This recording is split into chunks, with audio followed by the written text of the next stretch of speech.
10 साल के बाद अगर चुनाव हो रहे हैं, मैं 2019 में बीडीसी चेयरपर्सन बनी हूं और मैंने जितना भी सीखा है कि पॉलिटिक्स का, मेरे अंतराल में ये फर्स्ट एमएलए चुनाव है और बहुत सारा उत्साह है, बहुत ही ज़्यादा। मैं बोल रही हूँ कि बहुत ही ज़्यादा।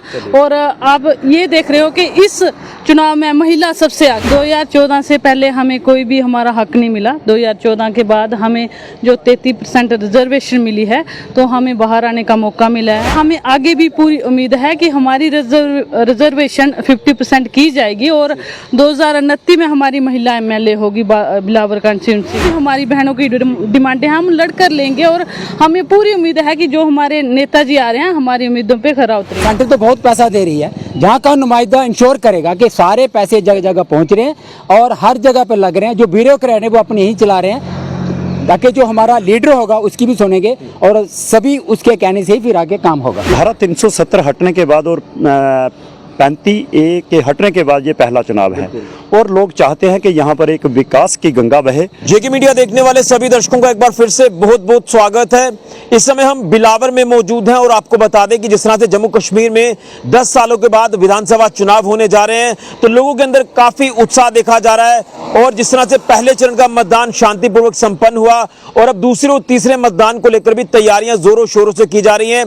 25 सितंबर को दूसरे चरण का मतदान है और 1 अक्टूबर को तीसरे और आखिरी चरण का मतदान है। लेकिन बिलावर अगर कॉन्स्टिट्यूंसी को लेकर बात करें तो बिलावर में लोगों की भी यही एक डिमांड है कि डेवलपमेंट एक बड़े लेवल पर होनी चाहिए।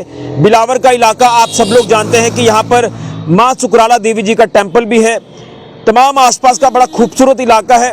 यहाँ के लोग काफ़ी इंटेलिजेंट हैं और बड़े अच्छे पोस्ट पर जो है वो तैनात हैं। लेकिन बिलावर के लोग क्या चाहते हैं, किन मुद्दों को ध्यान में रखकर इस बार बिलावर के लोग वोट डालेंगे। मेरे साथ मोजिज लोग हैं बिलावर के, यहाँ में मिल गए हैं ये तमाम लोग, तो इनसे जानने की कोशिश करते हैं। सबसे पहले तो सर मैं आपका नाम जानना चाहूँगा और बिलावर के किस इलाके के आप रहने वाले हैं और क्या कुछ चीज़ें ध्यान में रखकर आप इस बार वोट डालेंगे विधानसभा चुनाव में, क्योंकि 10 साल के लंबे अंतराल के बाद यहाँ पर चुनाव हो रहे हैं जम्मू कश्मीर में। मेरा नाम ओम प्रकाश है। मैं आर्मी से रिटायर्ड कैप्टन हूँ और हमारा यहाँ एक मकसद है कि यहाँ बहुत सारे गरीब लोग हैं। कुछ पार्टियों ने क्या किया है कि सिर्फ उनके नाम पर वोट मांगे हैं और उनको इस्तेमाल किया है, उनको फ़ायदा कोई नहीं दिया। और हम ये चाहते हैं कि अंतिम व्यक्ति जो लाइन में खड़ा है उसको सब कुछ मिले, उसको राशन मिले, उसको घर मिले, उसको पेंशन मिले और उसको गैस मिले, उसको जो बिजली के बिल्स हैं हमारे उनमें थोड़ी कटौती हो, हमारी सड़कें ठीक ठाक बने। हमारे जो यहाँ पे जो ब्यूरोक्रेट थे यहाँ पे, वो गवर्नमेंट बनने के बाद अभी उनको तो पीछा होना पड़ेगा, क्योंकि हमारे जो अपनी वो चलाते थे गवर्नर राज था।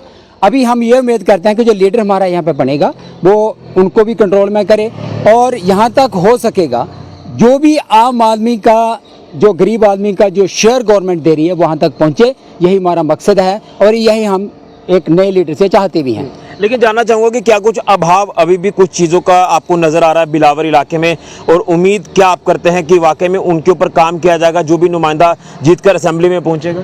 हमारी सबसे बड़ी जो कनेक्टिविटी है, काफ़ी कुछ हुई है हमारी, इसमें कोई शक नहीं है। सभी लोग जानते हैं कि बहुत अच्छी कनेक्टिविटी हुई है। अभी भी कुछ हमारे पहाड़ी इलाके हैं, यहाँ तक अभी गाड़ियाँ नहीं पहुँची हैं। लोगों का एक सपना रहता है कि यहाँ तक गाड़ी आएगी, तकरीबन पहुँच चुके हैं, लेकिन बहुत सारे कुछ इलाके भागे हैं और हम उम्मीद करते हैं कि वहाँ तक गवर्नमेंट पहुँचेगी, वहाँ तक गाड़ियाँ जाएंगी, उनको भी गाड़ी देने का समय मिलेगा। और जब भी वहाँ पे कोई भी दिक्कत हो, कोई बीमार आदमी होता है, पालकों का इस्तेमाल नहीं होगा और सभी लोग गाड़ियों का इस्तेमाल करके हॉस्पिटल तक पहुँचेंगे। लेकिन जानना चाहूँगा कि कौन कौन से फारफ्लंग एरियाज है बिलावर के जो हेडक्वार्टर से को जोड़ते हैं और किस तरह से वहाँ पर लोग जो वो अपना गुजर बसर करते हैं, कैसे वहाँ तक पहुँचते हैं, कैसे शहर तक आते हैं, ये तमाम चीज़ें जानने की कोशिश करूँगा। अभी मैक्सिमम जो पास के इलाकों में सब में गाड़ियाँ जा रही हैं।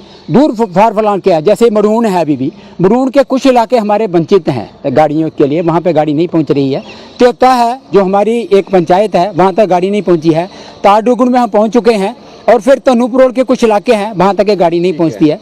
और हम उम्मीद करती हैं कि जो 3-4 पंचायतें हमारी बची हुई हैं वहाँ तक गाड़ियाँ पहुँचेंगी और लोगों को इसकी पूरी की पूरी सुविधा मिलेगी। यानी उम्मीद इस बार काफी ज्यादा है कि जो भी नुमाइंदा जीत कर जाएगा वो आपके इलाके को डेवलप करेगा, आपके इलाके की बात असेंबली में रखेगा। बिल्कुल सही बात है, सेंटर तो बहुत पैसा दे रही है, जहाँ का नुमाइंदा इंश्योर करेगा कि सारे पैसे जगह जगह पहुँच रहे हैं और हर जगह पर लग रहे हैं। जो ब्यूरोक्रेट है वो अपने ही चला रहे हैं, ताकि जो हमारा लीडर होगा उसकी भी सुनेंगे और सभी उसके कहने से ही फिर आगे काम होगा। बिल्कुल, मेरे साथ मातृशक्ति भी है, उनसे भी जानेंगे। मैम आपका आप आइए आगे, क्या नाम है आपका? और महिला शक्ति की बात करें तो महिला सशक्तिकरण इस समय हो रहा है, महिलाओं को मान सम्मान मिल रहा है, तो क्या आप अपेक्षाएं रखते हैं कि आने वाले दिनों में जो भी नुमाइंदा जीतेगा वो आपके इलाके के को लेकर बात करेगा असेंबली में?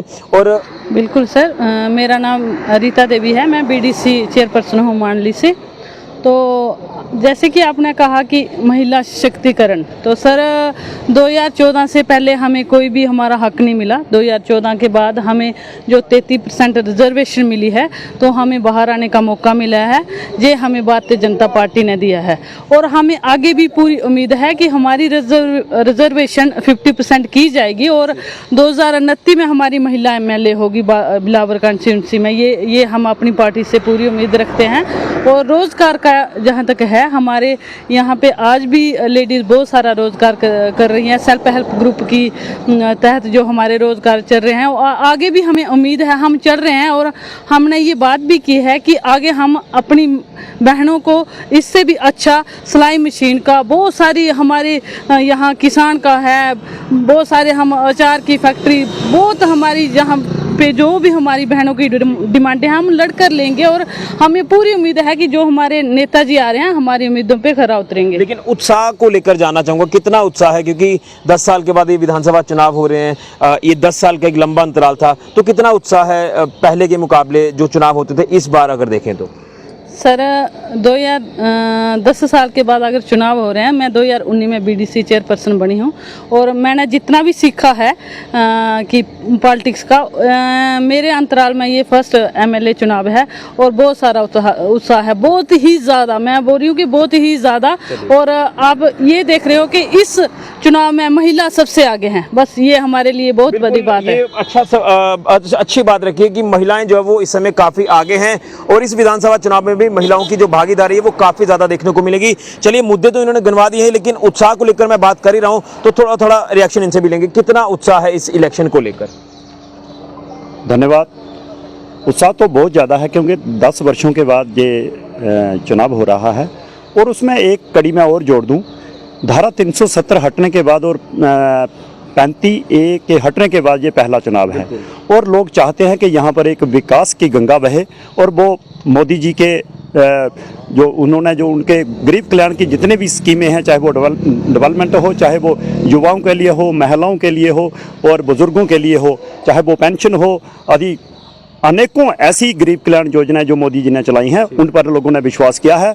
और मैं यही कहूँगा कि सब लोग मोदी पर विश्वास कर रहे हैं और इस बार जो चुनाव होगा एक बहुत ही बढ़िया और बहुत ही बढ़िया ढंग से लोगों ये चुनाव लोग खुद लड़ रहे हैं, कैंडिडेट ज्यादा भागीदारी जो है, ज्यादा भागीदारी। बिल्कुल, यहाँ बिलावर के लोगों का यही कहना है कि लोगों की भागीदारी इस चुनाव में ज्यादा होगी क्योंकि 10 साल के बाद ये चुनाव हो रहे हैं विधानसभा के, तो कई उम्मीदें हैं। हमने कई अलग अलग इलाकों में जाकर जनता का रिएक्शन लिया है, तो लोग यही चाहते हैं कि जो भी नुमाइंदा जीतकर असेंबली में पहुंचेगा वो उस इलाके की बात असेंबली में रखेगा, जो भी बर्निंग इश्यूज है उसे एड्रेस करके उसका रिड्रेसल कराएगा। क्योंकि बड़ा इंतजार किया है और आपने बीच में देखा कि जो तमाम ऐसे लोग जो ब्यूरोक्रेट्स तक अप्रोच नहीं कर पाते हैं, उनकी अप्रोच अपने लोकल नुमाइंदे तक होती है, तो इसलिए जनता का भी ये कहना है कि लोकल नुमाइंदे का होना काफ़ी ज़रूरी है। इसलिए एक बात शुरू हुई कि चुनाव यहाँ पर होने चाहिए और उसके बाद इलेक्शन कमीशन ऑफ इंडिया ने ये बड़ा ऐलान कर दिया कि जम्मू कश्मीर में विधानसभा चुनाव होंगे। उनकी तारीखों का ऐलान हुआ और उसके बाद ये इलेक्टोरल प्रोसेस शुरू हो रहा है। एक चरण पूरा हो चुका है, मतदान पूरा हो चुका है,